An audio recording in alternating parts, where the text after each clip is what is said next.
Hi, this is Gabe. Welcome back to another video. In this video, I'm going to remake an old one, but a different way. I did a video a long time ago strictly on anatomy of a body and cap, where this was just straight, and I think I did one like this, but not exactly like this. So I want to redo this one. And part of it is for my own reference as well. A lot of the time when I make videos, I usually don't write things down or have a good written record of it. So I just use YouTube as my reference. So it's just much easier for me that way. I know I should take the time and write things out accordingly. But anyway, I want to redo this one. And this one is great. This is a two-piece with a section. This is a 3-start 14mm thread. This is step down for a tapered cap. Now this one is strictly for an exterior mounted clip, like my 50 caliber clips. This one here is the one I'm going to make. This one is for a 2-piece interior mounted clip. Same thing with the threads. I didn't make a section for this one, but I have videos on the section. You can reference that. Otherwise, it would be a long video. On this part here, on the very top of the cap, this is where the clip goes in.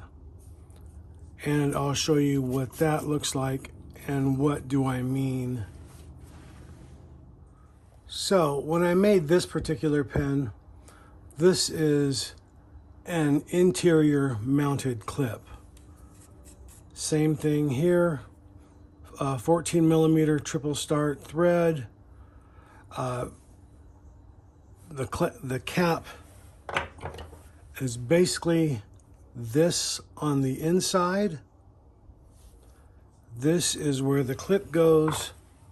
This black part here on top, this unscrews.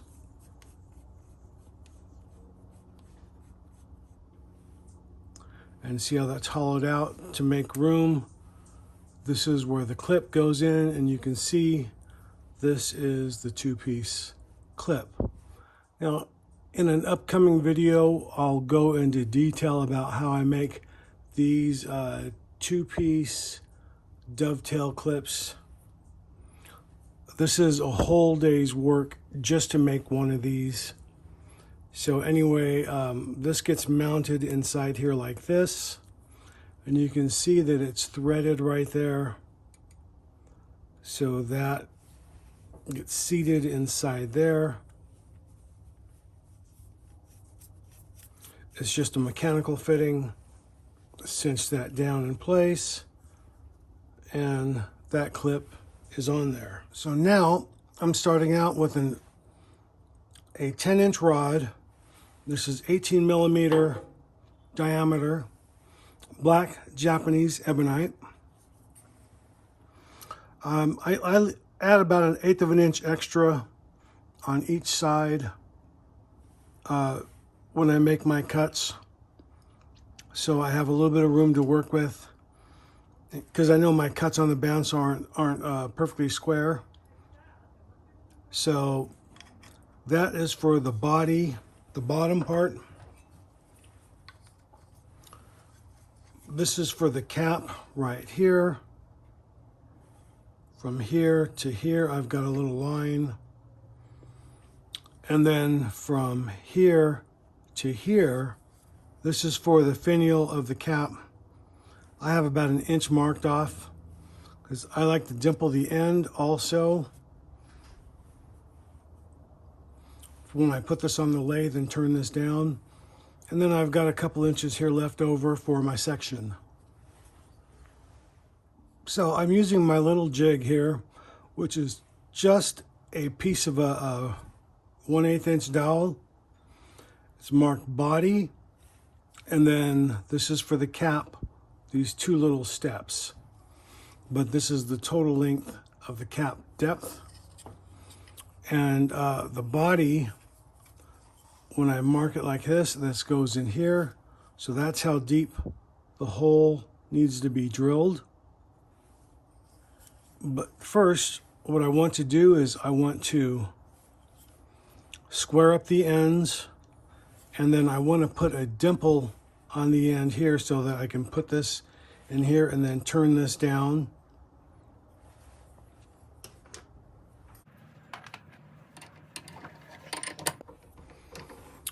Normally these rods are, when you get them, they're not perfectly straight because they're extruded rods. So sometimes there's a slight bend in them. That's why it's also good to put a dimple in the end. That way when you turn it, you can turn it nice and square or nice and level. However it is you want to call that. So I want to face both ends first.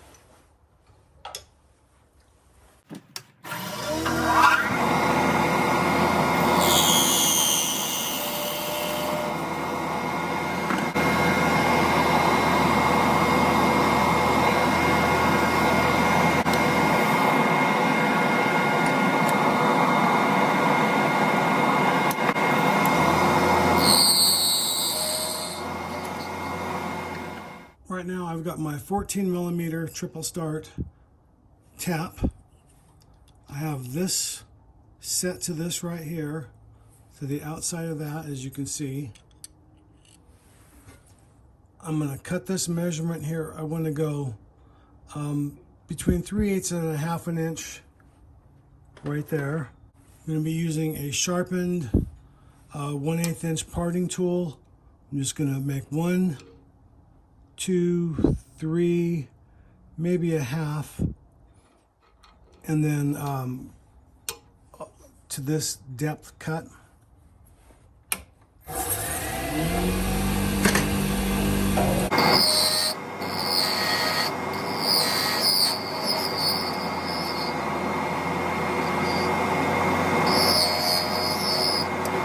I'm using this floating die holder. This goes in the M2 taper right here into the tailstock. If you don't know what this is, I've had this for years, and this spins freely. And because this is ebonite, you really don't have to lubricate it. I can lock this in place, and then even if I locked this in place here, this still spins and will also float back and forth. So just slight pressure.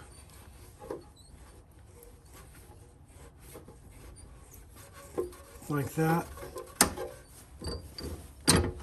And you can see how that cuts. This is a little easier to do with gloves on. It's easier to grab this. Just twisting back and forth.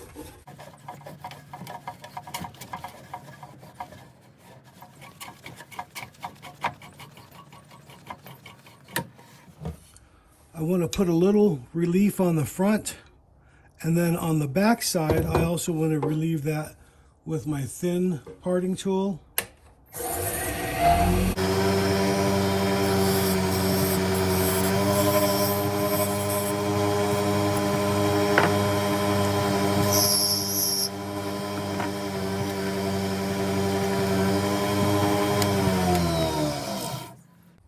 Doing this on the back side allows for that to seat fully. Now I just wanted to go over that one more time.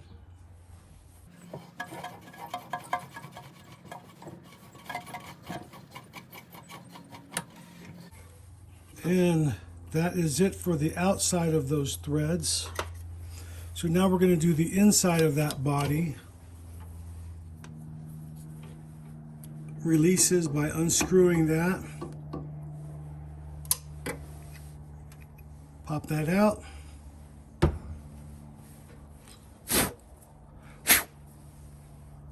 And you can see what that looks like. Next, I'm using an 11/32 drill bit. And I have it marked here. This is a brad point bit. And I have it marked, we're going to drill this 3 inches deep.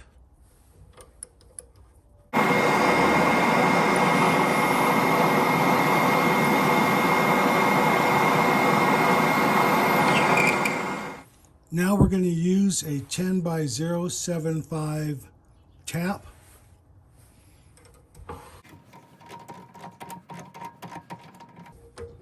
This is going to hold our section in place. And again, you don't want this locked in place. You want this to be able to float back and forth. You do want this locked so this doesn't vibrate, but you want it to float back and forth this way. Because when this is rotated, that will draw this in without stripping the threads as you're trying to cut new ones. If it's locked in place, it'll just basically bore a hole and no threads will be cut.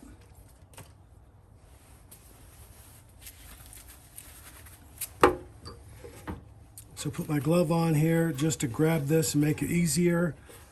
With this hand, I'm kind of pushing this tailstock into this while that bites. And you can see that starting to cut. Now this is a single thread cut, not a multiple thread cut. If you have a metal lathe, you can cut multiple threads, which would be ideal to put this off and on, but most people, even with metal lathes, will just use a tap for this right here. Roughly the same size. And I didn't tighten that down enough. And I have a little line right here. That's just my little depth gauge, so I know where to stop.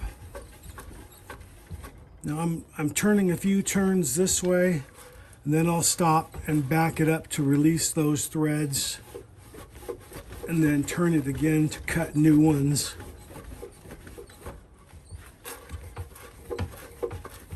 It's just a practice that I've done to clear the threads.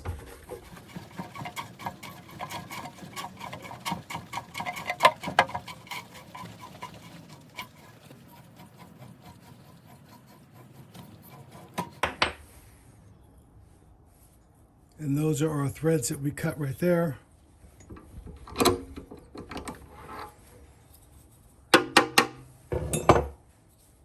Now, that's how that looks.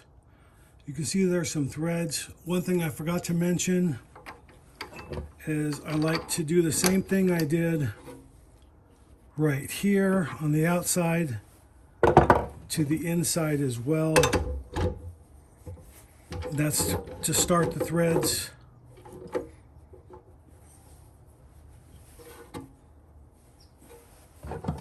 So I'm just going to take my pointing tool and I'm just going to relieve that start.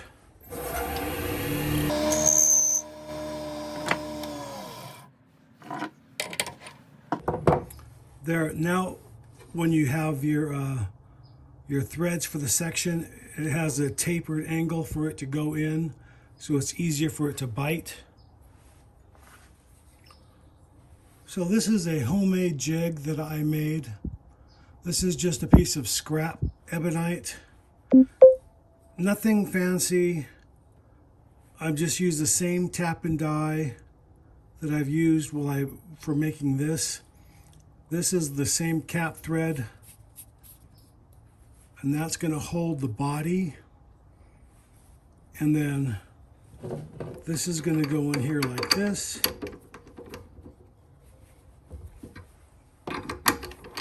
Now remember, we dimpled that.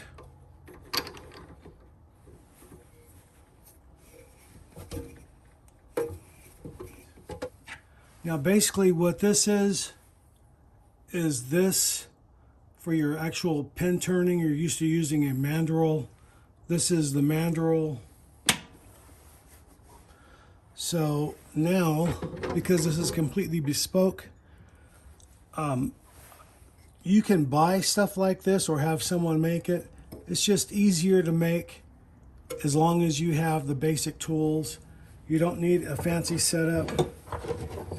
Again, just like I showed you, mark your marking tool to the outside of the threads. That's where you make your cuts, and then just tap it and die accordingly. It's a simple process once you stop and think about it. So now,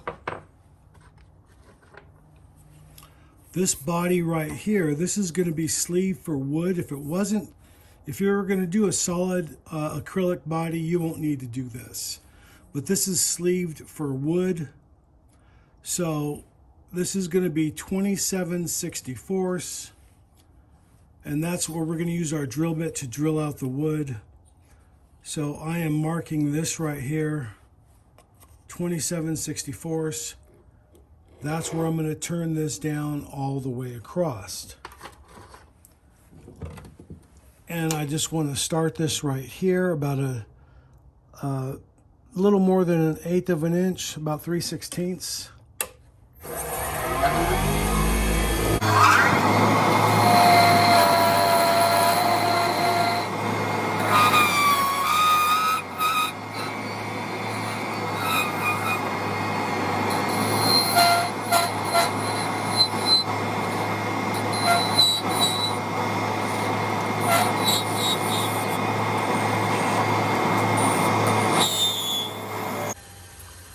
Okay, this is down to 27/64 on both sides.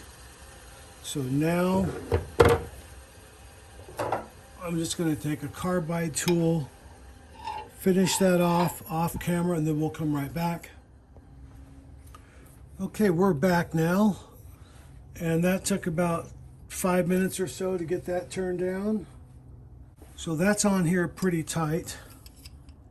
So what I want to do is I just want to grab the outside with some channel locks, free that up a little bit.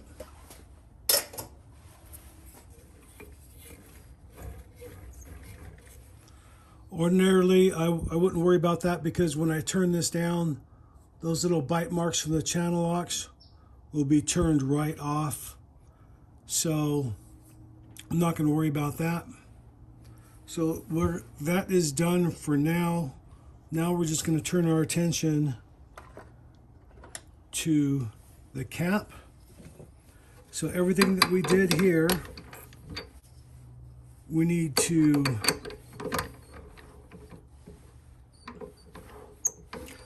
face one side, flip it over, and then face the other side. I'm not going to dimple this one yet,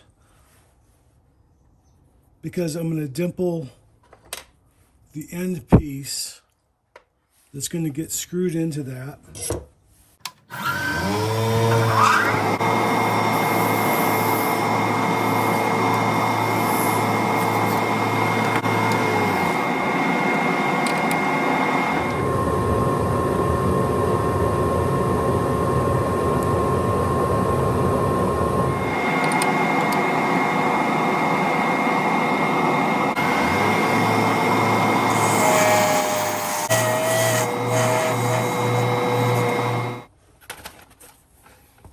So for the cap, I drill this out 33. The final drilling is 33/64 by 1 5/16 inch. This is for the first step. And then for the second step, it's 3/8 of an inch by 2 3/16 of an inch. And then from the other side, we're using the 11 by 32nd. So it'll make sense once we're doing that. So for the first part, I'm step drilling to this line here, which is here like that. That's consistent from this line to this line, from this part of the drill bit. This is a 1/2 inch because I don't like to use the full 11 or the full depth of the drill bit, and then I'll finish it off with the 33.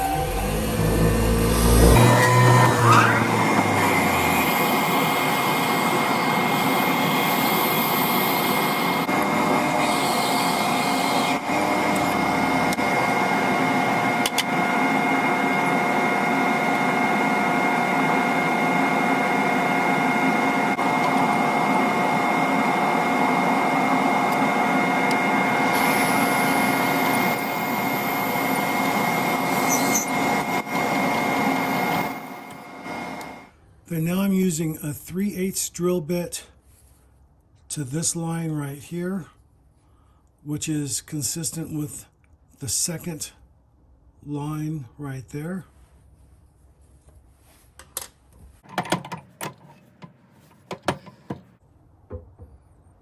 So we're drilling to this mark.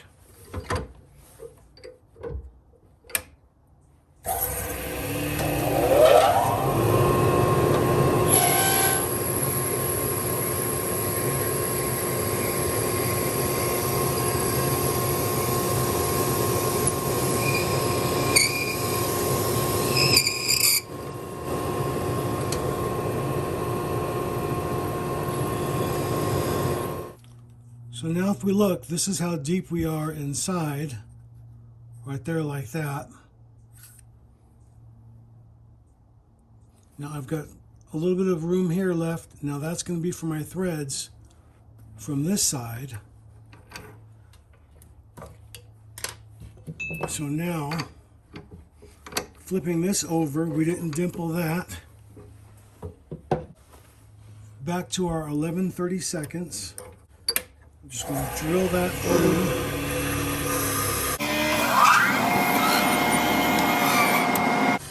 Now the same bit that we used earlier in the body for our section, we're going to reuse, which is this one right here.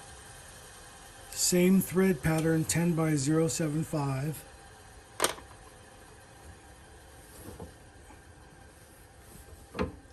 Lock the top, not the bottom. You want the bottom to move back and forth. Oops. Let's lock that in place so that doesn't spin.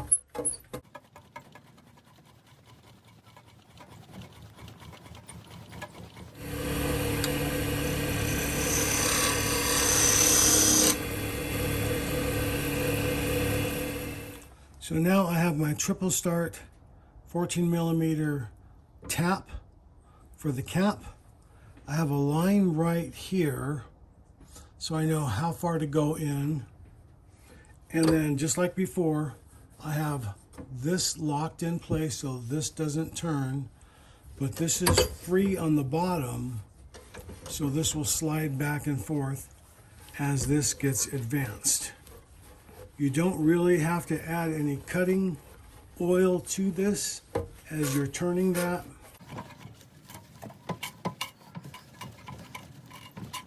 Right to that line. Sometimes it's really difficult to do one-handed. Sometimes the weather, if this is colder, it makes it a little bit harder to cut. And it's cold outside today because we are in November.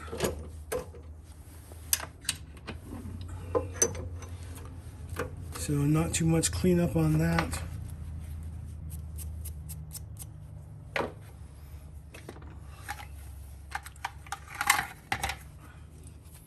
I put this back in a protective sleeve to keep the threads from getting damaged. And then I keep those in a separate container marked 3 start. I also have the same thing in a 2-start.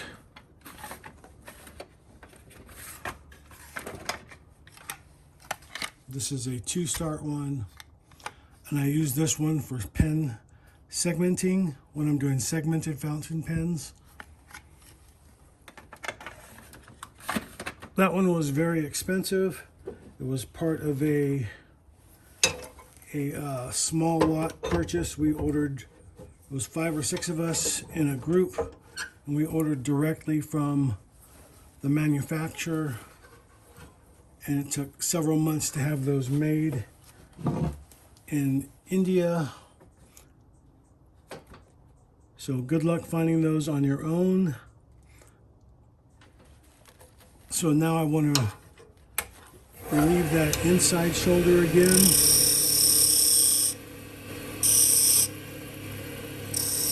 On the outside.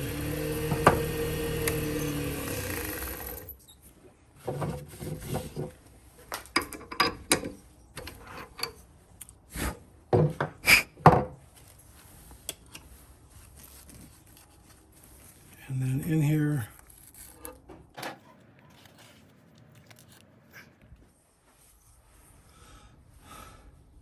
okay, moment of truth. That goes on there like that. Now that's a little tight. So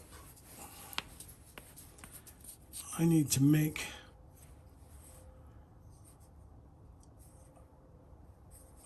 this a little bit looser so it's not quite as tight.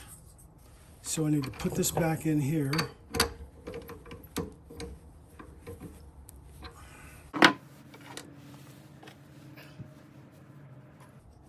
I have a simple hose clamp.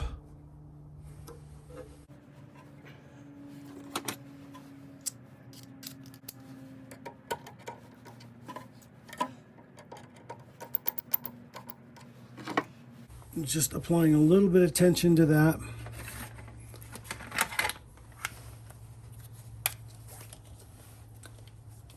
Now sometimes when you're threading, the temperature from drilling it out will cause those teeth to expand because it's still warm, and then when it's cooler it contracts, so those threads are much tighter.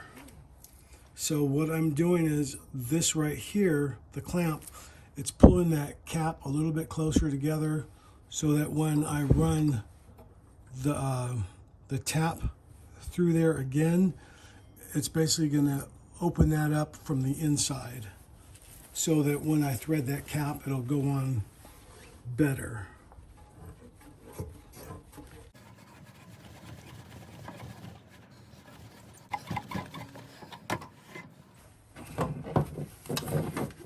Okay, now the result is much better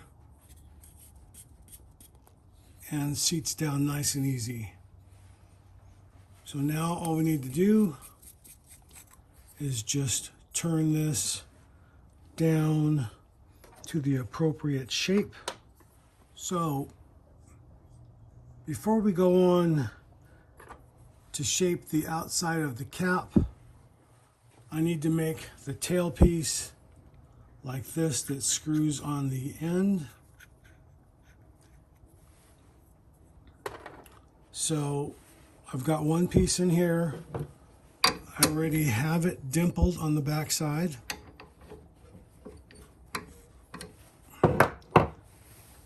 And you saw me use this right here. This is just the male end of the male end of a plug cutter. So nothing fancy.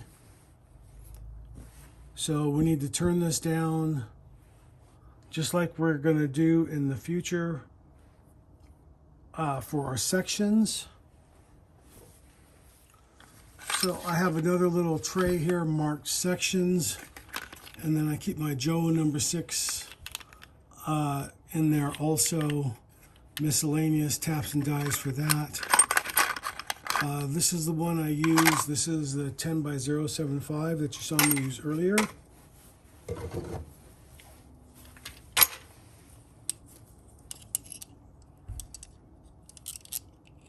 So I mark that right there like that.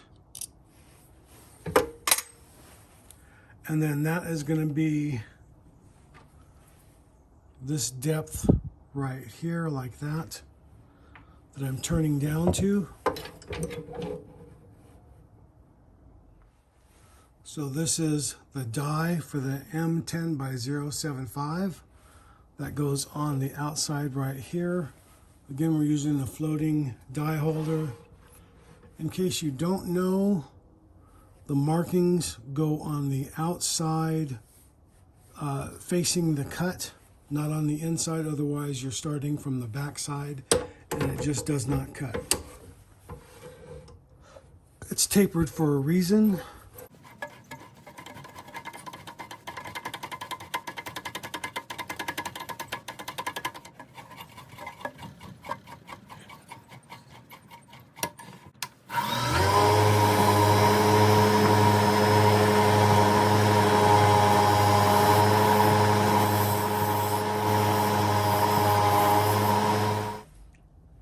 So I just quickly drilled that out to right about this depth right here, which is about the same depth as that. Okay, so now we're ready to go. This is our cap. I reversed our homemade mandrel. This is the cap here. This is that end piece that we just finished making right there. We dimpled this, and the reason we dimpled that is so that when this is threaded onto this mandrel, we lock that in place in the live center, just like we did with the body. This is its own mandrel here, so we're not using anything like this. So now all we need to do is profile this down just like this right here.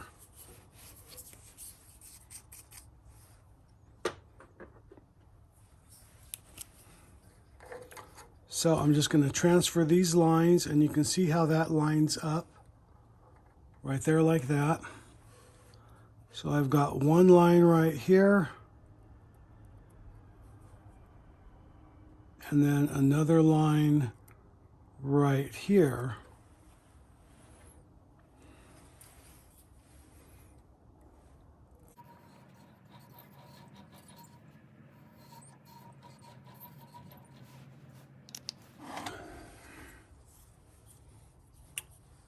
Yeah, this needs to be turned down to 19/32 right here, and then this part 29/64. It's going to step down like that. So all I'm going to do is just take my calipers, mark that like that. Pretty high tech. Transfer that depth from here to there. Transfer the same depth from here to there. I just recently resharpened this, so I am good to go.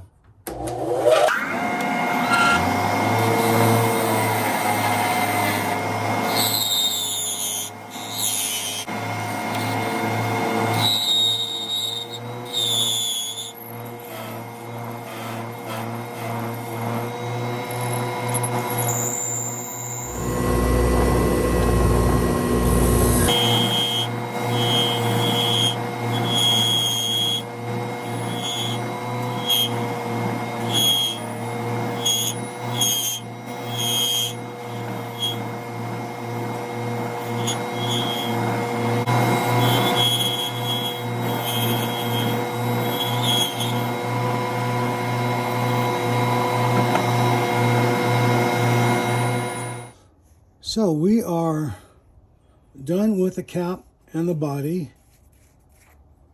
And you can see that is actually a 3-piece cap right there. And you can accentuate that cap with the cap band. And I use Ebonite also, where I'll use one of these pieces of rod. I'll drill it out 19-30 seconds, the same diameter as we turn this out right here. And then that slips over that, but I'll either use brass or aluminum. This is 020 brass. And that goes over that like that. So that gives it a cap band, and then you would adjust your wood size accordingly, like that. And then that is your body, and then the section, of course, goes in the middle. And for reference, this is, like I said earlier when we started the video, it is exactly how I made the Ebonite sleeve for this one here. Except for the bottom, all I did was add a little cap. And sort of like this, but it's just threaded and just crowns over on top of that. Nothing too difficult to do, really simple. No threading, just cut a piece of ebonite, drill it out to this same diameter, put over it, and glue it in place. So anyway, that is how we did that. You can see how this has the cap band here. It's a very nice decorative detail, and that's how I do that. So if you found any value to this video, and again showing how I do the threads in detail, you know what to do. Give me a thumbs up. Don't forget to like, subscribe, leave a comment below, and we'll see you in the next video.